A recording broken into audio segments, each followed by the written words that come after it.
যশোরে পরকীয়ার টানে প্রবাসীর সংসার ভাঙার চাঞ্চল্যকর অভিযোগ উঠেছে।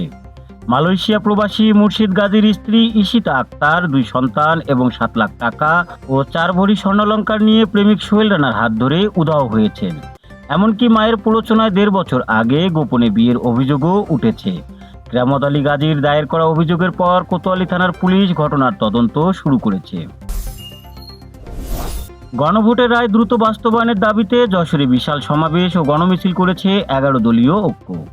শহরের 0 পয়েন্টে আয়োজিত এই সমাবেশে নেতারা বলেন, জনগণের রায় উপেক্ষা করা হলে তা গণতান্ত্রিক ব্যবস্থার জন্য হুমকি হবে।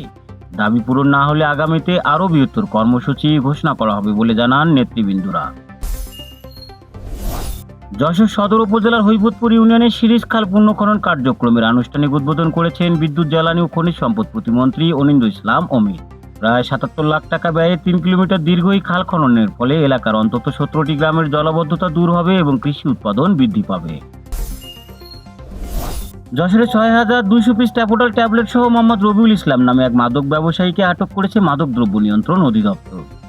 শনিবার মনোহরপুর বাজার এলাকায় হানিফ পরিবহনের একটি বাসে অভিযান চালিয়ে 5,000 পিস এবং পরবর্তীতে আসামির বাড়িতে অভিযান চালিয়ে আরও 1,200 পিস ট্যাবলেট উদ্ধার করা হয়।